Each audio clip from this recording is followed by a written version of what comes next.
UMP ke Kongres na Tura usaleng isang maulak ban pelong ya Jinglai jurib lang kabakan thup ya kihe ke custom bat kihe BSF ha Khappud ke Jingkhaïi bat Bangladesh ban pensisai ke Jingkhaïi ki bayadai bat kam khai bean ki baklam date lakam kat kum usaleng ke Jingyai beteng jong ke jingbom le ban talasi ya ki Jingkhaïi tu sebar put kam dai tang ke penjuri ki drug ha ke jelah rei ban bu jing maru ya ke kot ke khia jong ki pajba ha ke bagi khana kila ban yo ke jingpang HIV ola bu Jingkhaïi balai baga sarkar kamla ban weng ya ke jingti mau bean bat ke Jingkhaïi bean ke balai jalai nolor ke jingti doyong bean bat ke jingshalan doyong.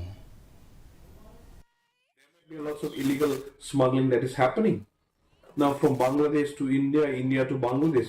What kind of products are coming from the Bangladesh we don't know, but within these 3-4 years what we could see is that rampant drugs users has already cropped up in our state.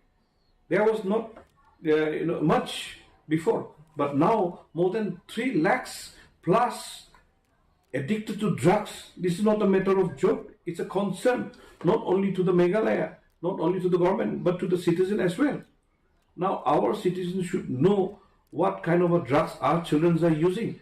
Not only that one. Now, what about the infected HIV? Kajing penklo jong menteri ketenat food